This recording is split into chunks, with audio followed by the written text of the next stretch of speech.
Thanks, Jerry. I think everyone knows exactly what the circumstances are right now in terms of my decision not to play the game of basketball in the NBA. Doesn't mean I'm not going to play basketball somewhere else, but I've talked to all my confidants, my family, my friends, as Jerry has just informed you, to the organization.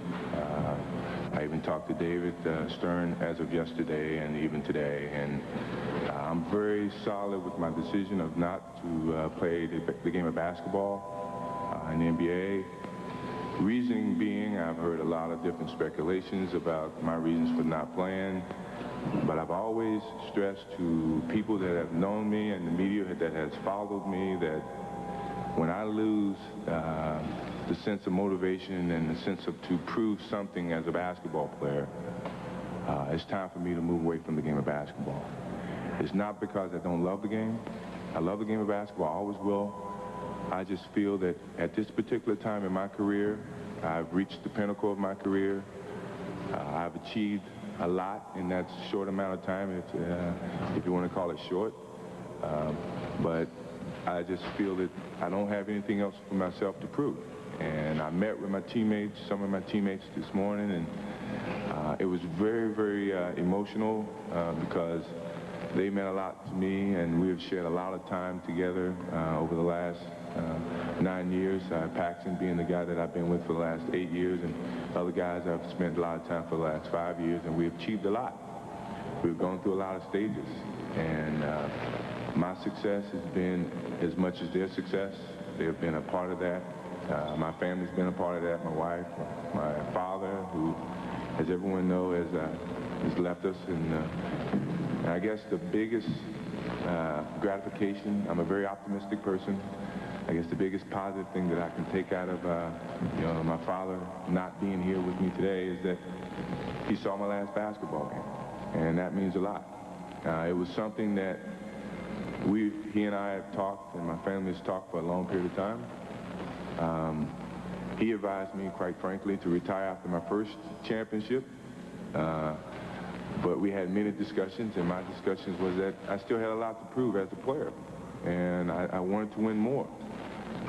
At the end of the year, after we won our third championship, we talked once again, and I was kind of leaning towards that direction. And he knew that, and my family knew that, and it was just a matter of waiting until this time when basketball was near to see if my heart would change. And I went through all the different stages of getting myself prepared for the next year. And the desire was not there. The 93-94 NBA season was getting close to kicking off when Michael Jordan announced to the world that he was walking away from the game and retiring, citing a loss of desire to play. He wasn't done with professional sports, however, and on February 7th, 1994, he signed a contract with the Chicago White Sox and reported to the Birmingham Barons for spring training wearing the number 45. His retirement didn't stop Nike or Tinker Hatfield from putting out a shoe, and here's the history of the Air Jordan 9.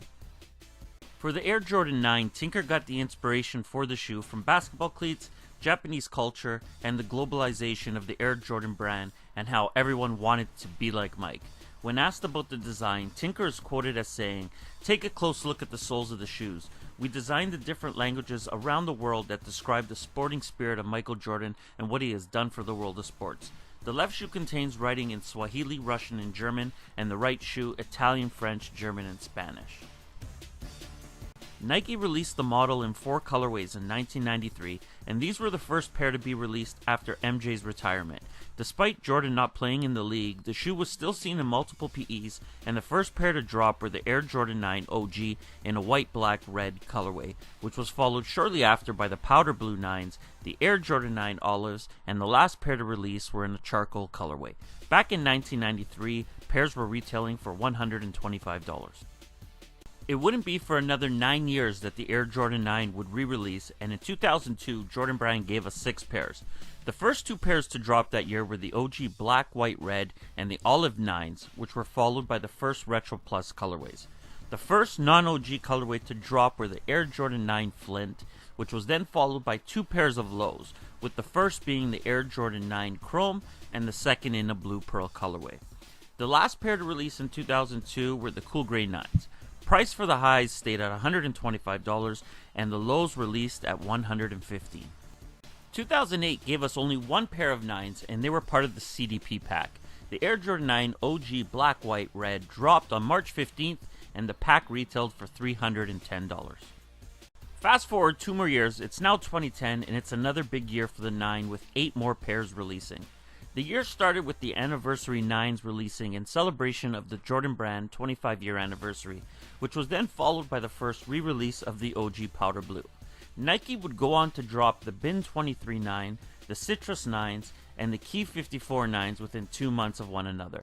The OG Black, White, Red would get retroed one more time, which was then followed by the Air Jordan 9 for the love of the game, and the year would finish off with the first re-release of the OG Charcoal 9s. Retail in 2010 jumped up to $150. 2012 was a dope year for the shoe, and within a 2-month period, 10 pairs of 9s were dropped. Things kicked off on October 6th with the Johnny Kilroys, followed by the Fonte Montana on October 13th, and on October 27th, the Bentley Ellis 9s were dropped. You might be wondering who all these people are, but I'll get into that. 1 week later, on November 3rd, Jordan Brand gave us the Photo Blue 9s, which were followed by the Calvin Bailey Air Jordan 9 on November 10th. It's only been a month at this point, and we already have 5 pairs released, and on November 17th, Nike gave us another retro of the OG Olives. Only 1 week later, and on November 24th, the Slim Jenkins 9s were released. On November 30th, only 6 days later, the Dornbecker 9s dropped. The Motorboat Jones 9s released 1 day later on December 1st, and the second time the Cool Grey 9s would release was on December 15th. Before we move on, did Michael Jordan really retire in 1993? Who are Kilroy Jones, Fonte Montana, Bentley Ellis, Calvin Bailey, Slim Jenkins, and Motorboat Jones? Take a look at these commercials. It should help explain everything.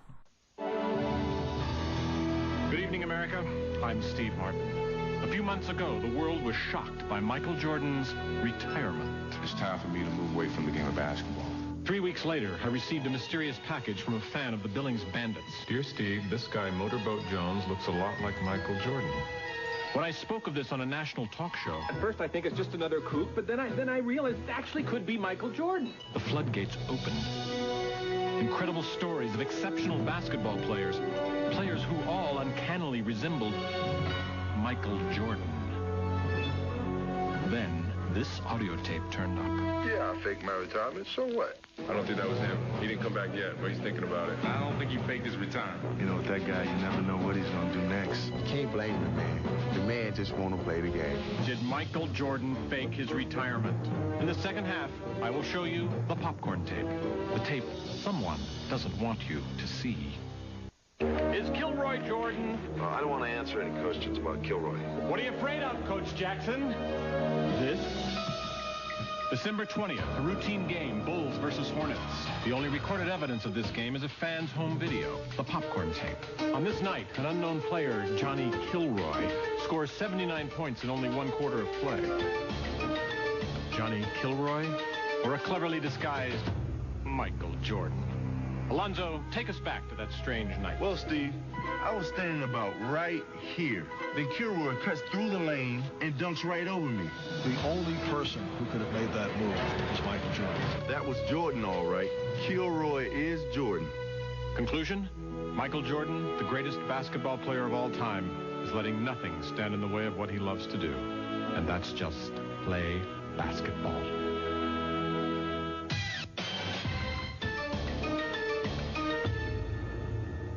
The conspiracy lives on, but let's move to 2013 where only 1 pair of 9s released, and they were the Air Jordan 9 Black Bottom. Now the black bottoms were a factory mistake, and they were a shoe that would normally get destroyed and thrown out, but these released out of nowhere on May 9th, and they retailed for only $130. I'm surprised it took Jordan Brand this long, but it wasn't until 2014, and only 1 pair dropped that year, and it was the Barons colorway. I'm sure most of you are aware, but for those of you who didn't know, like I mentioned earlier in the video, Michael Jordan's first baseball team was with the Birmingham Barons, and this colorway represents their jersey. 2015 came and we got 2 more pairs of 9s released, and by this time the retail price had reached $190. The 2 pairs were the Air Jordan 9 Copper Statue and, inspired by the Oregon PE, the Air Jordan 9 Anthracite. The Copper Statue 9s were obviously inspired by the Michael Jordan Copper Statue outside of the United Center. The statue has MJ laced up in the Air Jordan 9, and here's the reason why. Tinker was asked what shoe MJ should be wearing for the statue, and he chose the 9 because to Tinker, it was the shoe that represented Michael as being a global superstar. 2016 is here, and so far we have had 3 pairs of 9s released, all in a low. The Air Jordan Retro 9 Low Snakeskin, Bright Mango, and Pantones all released this year, and to finish off 2016, we have the Kobe PE and OG Red, White, Black releasing soon. And that's the history of the Air Jordan 9, and anything that happens from here on out is the future. That's the end of today's video. If you enjoyed it, and I hope you did, hit that like button. If you're new around here, subscribe, join the squad. If you have something to say, leave it in the comments below. And I'm out!